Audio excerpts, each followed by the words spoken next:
इधर उधर हो जाएगा। एक बना लेंगे, बनाते रहे सर। करें शुरू। और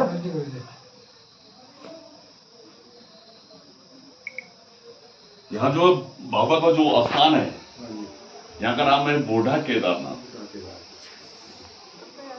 यहाँ चार धाम के मध्यस्थ में, 5 पर्वतों के बीच में और 2 गंगाओं के सानिध्य में, साकार और निराकार रूप में पूर्ण परिवार सहित आदिदेव महादेव पांडवों सहित विराजमान है।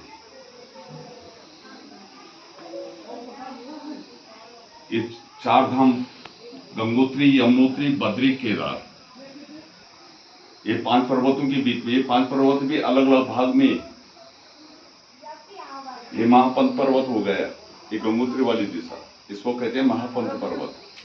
यह आ गया वरुणावत पर्वत, यह आ गया भृगुपंत पर्वत। बैठ जाओ। भृगुपंत पर्वत, भस्मी लेनी तो ले जाओ। यह आ गया भृगुपंत पर्वत, यह आ गया अप्सरागिरी पर्वत, यह आ गया सतोपंत पर्वत। बीचों बीच जहां से पांडव हिमालय को निकले उसको कहते हैं स्वर्गारोहण।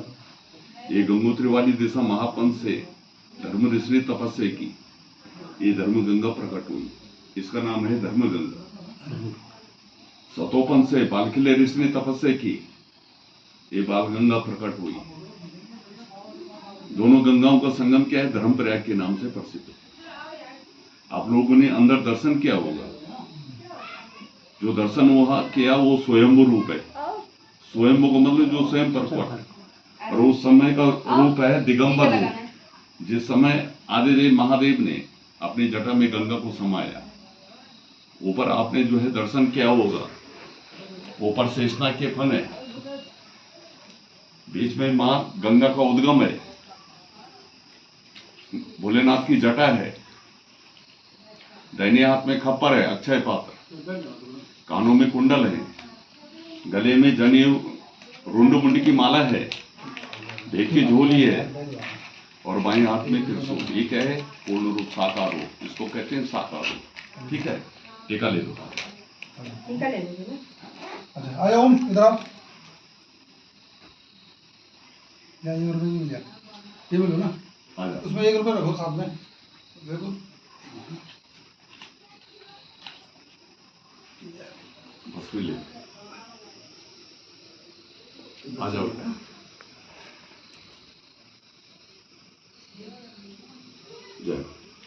अभी इसको कहते हैं साकार रूप। निराकार रूप में भी जिसको दर्शन करने हैं, तो मेरे सानिध्य में मैं लिंग रूप में भी प्रकट हूँ, लिंगाकार महादेव। लिंग रूप में भी दर्शन हो गए तो 12 ज्योतिर्लिंग के भी दर्शन यहीं पर हो गए, क्योंकि जहां भी हूं मैं 12 लिंगी रूप में प्रकट हूँ, साकार से निराकार रूप में। ठीक है, फिर गणेश जी है, रिद्धि सिद्धि। फिर गणेश जी के पैरों में 4 चरण पादुका है। वो 4 चरण पादुका क्या है? 4 धाम के 4 चरण। 4 चरण के भी दर्शन हो गए तो 4 धाम के दर्शन यहीं पर हो गए, बद्री, केदार, गंगोत्री, यमुनोत्री। क्योंकि चरणों की पूजा होती, किसी की हम पूजा करते हैं तो चरणों की करते हैं। उसके बाद में माता पार्वती है, फिर माता पार्वती के बगल में छोटी मोटी माता द्रौपदी है, फिर भोलेनाथ का वहां नंदी बैल है, नंदी बैल के ऊपर जो है धर्मराज युधिष्ठिर है, धर्मराज युधिष्ठिर के नीचे जो है नकुल है, फिर सहदेव है, अर्जुन है और भीम है। जो केदारनाथ में धड़ का रूप है, पीठ का दर्शन, वो भी बीच में धर्मराज युधिष्ठिर के नीचे है, सिर्फ शीश नहीं, उसके पैर है, पूंछ है, जिस पूंछ को भीम ने उठाया वो भी है। और बताते हैं भगवान कि प्रथम भाग में मैं साकार रूप में पूर्ण परिवार से विराजमान हूँ, पृष्ठ भाग में मैं धड़ रूप में मैं ही केदार हूँ। ठीक है, ये तो आपने दर्शन किया होगा, अंदर किया दर्शन। हाँ जी, जो मैंने बताया आप लोगों को। अब यहाँ का नाम बूढ़ा केदारनाथ क्यों पड़ा और 5 पांडव क्यों है? महाभारत जब युद्ध हुआ, पांडव जो है हिमालय में बाद में आए। पहले उनको 12 साल का वनवास, 1 साल का ज्ञातवास दिया गया। तो जो 12 साल का वनवास, 1 साल का ज्ञातवास पांडवों को मिला, वो सब उन्होंने प्लेन में जो है भ्रमण में पूर्ण किया। जैसे पूरे भारतवर्ष में हिमालय से लेकर पूरे प्लेन तक जो है पांडवों के पद चिन्ह मिलते हैं हर एक जगह। हर जगह पांडव को पद चिन्ह मिलते हैं। जब उनका वनवास 1 साल का वनवास 12 साल का वनवास पूर्ण हो गया तो कौरवों के द्वारा उन्हें ललकारा गया कि हे पांडवों, बिना युद्ध से हम तुम्हारे साथ सहमत नहीं है, युद्ध के लिए तैयार हो जाओ। तो धर्मराज जी ने कहा कि युद्ध करना है तो युद्ध करो। जब महाभारत युद्ध हुआ तो पांडवों के द्वारा जितने भी कौरव सेना थी उनका भी संहार किया गया। जितने भी पांडवों के गुरु थे, जैसे कृपाचार्य, द्रोणाचार्य, विष्णु पितामह आदि अनेक उनके गुरु थे, कुलगुरु थे, वो भी सब मारे गए। तो पांडव विचार करने लगे कि धर्म युद्ध तो हम जीत गए, विजयश्री हमें मिल गई, क्यों ना अपने राजपाट की ओर चले, नए रूप से सृजन करें। तो तब तक वेदव्यास व्यास जी ने पांडवों को निर्देश कर दिया कि हे पांडवों, जो विचार तुम अपने में राज्याभिषेक का कर रहे हो उसके बारे में बाद में विचार करो। तुम्हारे ऊपर 2 बड़े महापाप लग गए। जब तक तुम इस महापाप से मुक्त नहीं होंगे तुम जन्म जन्मांतर तक दुखी रहोगे, भटकते रहोगे। हे पांडवों, पहले इस महापाप से मुक्त हो जाओ।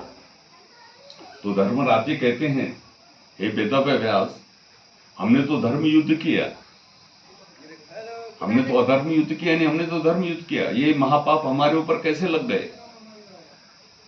ये प्रायश्चित किसके द्वारा मुक्त होंगे हम, और हमें कहां जाना है? तो वेदव्यास व्यास जी कहते हैं कि ये धर्मराज, सबसे बड़ा महापाप वही माना जाता है जिन गुरुओं की परंपरा से तुम्हारे वंश के द्वारा पूजा की गई, जिन गुरुओं के द्वारा तुम्हें जो है शिक्षा दी गई, ज्ञान दिया गया, वो तुम्हारे हाथों से भी उनका संहार किया गया। तो ये तुम्हारे ऊपर क्या लग गया? ब्रह्महत्या का पाप लग गया। क्या हो गया? ब्रह्महत्या का पाप। दूसरा महापाप तुम्हारे ऊपर जो लगा, जिस वंश से तुम्हारी उत्पत्ति हुई, कौरव पांडव तो एक ही परिवार के थे, जिस वंश से तुम्हारी उत्पत्ति हुई, जो सनातन तुम्हारे परिवार से चल रहा है, वो भी तुम्हारे द्वारा जो है उनका संहार किया गया। ये तुम्हारे ऊपर क्या है? गोत्र हत्या का पाप लग गया। ब्रह्महत्या, गोत्र हत्या का पाप लगा है। हे पांडवों, तुम उत्तर दिशा की ओर निकलो। ये उत्तराखंड उत्तर दिशा में पड़ता है। तुम उत्तर दिशा की ओर निकलो और हिमालय में तुम्हें भगवान भोलेनाथ के दर्शन होंगे। जब तक तुम्हें भगवान भोलेनाथ के दर्शन नहीं होंगे तुम दुखी रहोगे, भटकते रहोगे। जहां से भी तुम्हारी दृष्टि भगवान के ऊपर पड़ेगी तुम वहीं से पाप से मुक्त हो जाओगे, निमित्त दृष्टि से पाप से मुक्त हो जाओगे।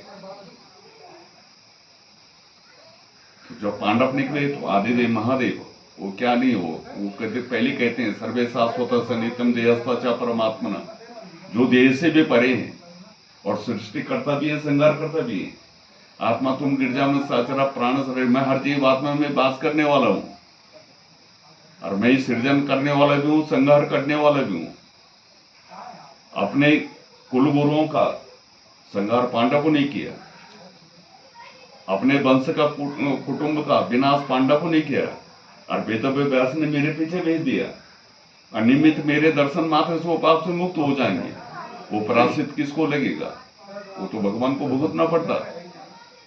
तो भगवान ने क्या है, दर्शन न देने के लिए जो आखिरी जो रूप मरणशय का जो रूप होता है, जीर्ण रूप वृद्धावस्था का बना के, कि पांडव मेरे रूप को देख के ही किनारे निकल जाएं और मेरे नजदीक में न पहुंचे, किनारे से निकल जाएं, वो रूप भगवान ने प्रकट कर दिया।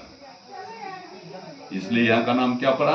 बूढ़ा केदारनाथ। वो रूप दिखाए, वृद्ध रूप, जीर्ण रूप, जिस रूप को पांडव पहचान नहीं पाए, वो रूप दिखाया। तो जब पांडव आए तो पांडव ने देखा यहाँ एक बूढ़ा ब्राह्मण मरण सही पे पड़ा है, मक्खियां लगी है। तो धर्मराज जी कहते हैं कि हमें स्वर्गारोहणी की ओर निकलना है। तो पांडव जब स्वर्गारोहणी की ओर निकले तो आदिदेव महादेव ने अपने में विचार किया कि पांडव तो निकल गए स्वर्गारोहणी, इस समय तो मैं इस रूप को धारण करके पांडवों से छुटकारा मिल गया। अब इनके साथ धर्मराज युधिष्ठिर है, वो धर्मगुरु हैं, वो हर चीज का अनुभव करने वाले हैं। तो कहीं फिर इनकी दृष्टि मेरे ऊपर पड़ गई तो मैं फिर पाप से गिर जाऊंगा। तो मेरे को ऐसा स्थान चयन करना पड़ेगा जहां से पांडवों की दृष्टि मेरे ऊपर न पड़े। तो भगवान छिपने के लिए यहाँ से सतोपंथ निकले, जिसको हम केदारनाथ कहते हैं। वो सतोपंथ पर्वत के नाम से। केदार का मतलब होता है दलदल, जिस मिट्टी पानी में धंसते हैं उसको केदार कहते हैं। जब भगवान ने वो लीला दिखाई वहां, तब उसका नाम पड़ा केदारनाथ। नाथमणि जो संसार का जो मालिक। तो भगवान छिपने के लिए जब सतोपंथ निकले, जय भोलेनाथ की, हाँ जय भोलेनाथ की। तो जब भगवान छिपने के लिए यहां से सतोपंथ निकले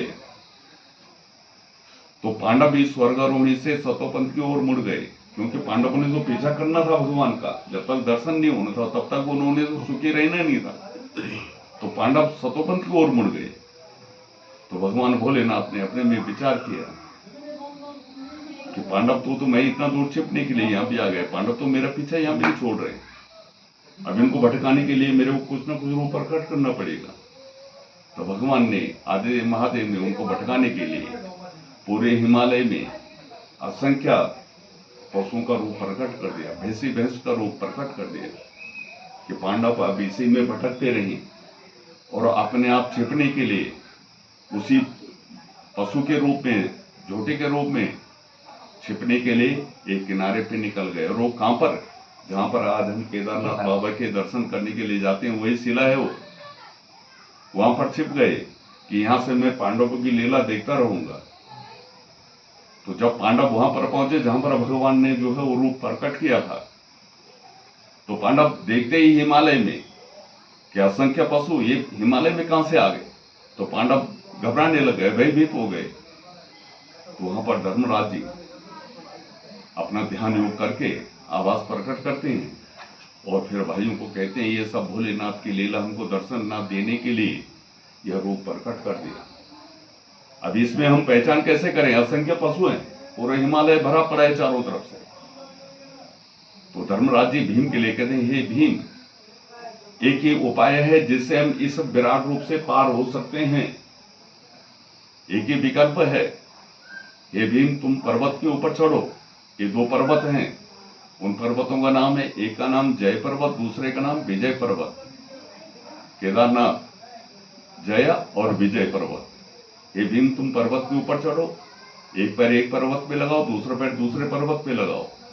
और नकुल सहदेव के लिए कहा कि जितने भी हिमालय में भैंस हैं, इनको सबको इकट्ठा करके भीम के पैर के नीचे हाँको। अब जो तो भगवान होंगे वो पैर के नीचे नहीं जाएंगे, वो इधर उधर होंगे तो पकड़ में आ जाएंगे। एक विकल्प यही है हमारे पास। तो भीम जब पर्वत पे चढ़ते हैं, नकुल सहदेव जितने भी पशु उनको हाँकते हाँकते पूर्ण एक युग व्यतीत हो जाता है। 12 साल का एक युग होता है। जब पूर्ण भैंस निकल जाती है तो धर्मराज जी कहते हैं कि जिससे हम भयभीत हो रहे थे उससे तो हम पार हो गए, मुक्त हो गए। जिन्होंने हमको दर्शन न देने के लिए यह रूप प्रकट किया तो अपने आप भी कहीं न कहीं इसी क्षेत्र में छिपे हुए। भीम तो पर्वत के ऊपर है, हम चारों के चारों नीचे हैं। चारों के चारों अपने अपनी दिशा में ढूंढो। तो जब ढूंढ में निकले तो सबसे पहले धर्मराज जी को दर्शन होते हैं। कहां पर होते हैं? वहीं पर जहां पर छिपे थे, जिससे लग हम दर्शन करते हैं। तो धर्मराज जी उठाने की कोशिश करते हैं तो नहीं उठा पाते। धर्मराज जी उसी में धंस जाते हैं। तब तक तीनों भाई जो है अपने अपनी दिशा में आ जाते हैं, ढूंढ के वहीं पर पहुंच जाते हैं। तो धर्मराज जी उनके लिए कहते हैं कि मैं इसमें धंस रहा हूं, नहीं उठा पा रहा हूं। चारों के चारों इसको उठा के लेके चलते हैं ताकि इसकी भी परीक्षा हम ले। तो चारों उठाने की जगह पे वहीं पर धंस जाते हैं, वो भी नहीं उठा पाते। भीम भी पर्वत से इंतजार करते करते कि चार भाई में से कोई नजर नहीं आ रहे। तो भीम भी अपनी गदा को उठा के ठीक उसी स्थान पे पहुंच जाते हैं।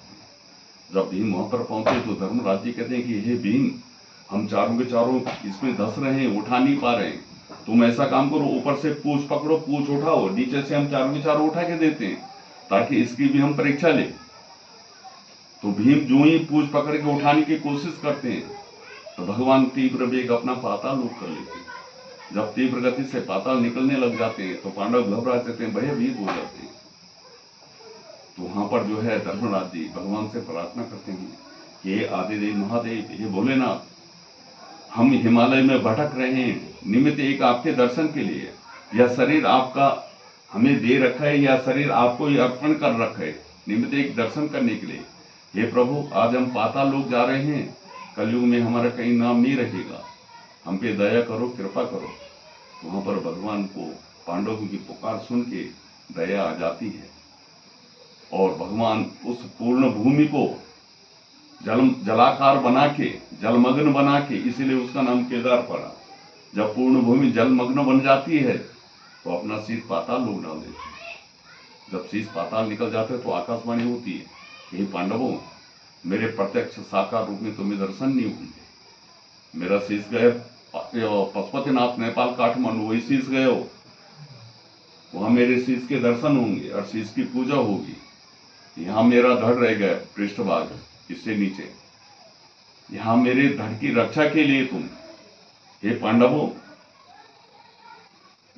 जो तुमने मेरे को जो है यह रूप, जो मेरे प्रत्यक्ष रूप में तुम्हें दर्शन नहीं होंगे, यह पशु रूप में जो तुमने दर्शन किया यह मेरे ही रूप था। अब मेरा शीश गए पशुपतिनाथ, यहाँ मेरा पृष्ठभाग रह गया। मेरे पृष्ठभाग की रक्षा के लिए तुम मंदिर का निर्माण करो, ताकि कलयुग में तुम मेरे नाम के साथ जुड़े रहोगे। और आज से मैं केदारनाथ के नाम से प्रसिद्ध हूंगा। तब पड़ा उसका नाम केदारनाथ, नहीं तो सतोपन पर्वत के नाम से, शास्त्रों में सतोपन पर्वत है, उसके बाद दिया गया उसका नाम केदारनाथ। और वहां मां पांडवों ने मंदिर बनाए, तो पांडवों की मूर्तियां दीवार में है चारों तरफ। हे पांडवों, मैं आज से केदारनाथ के नाम से प्रसिद्ध हूंगा।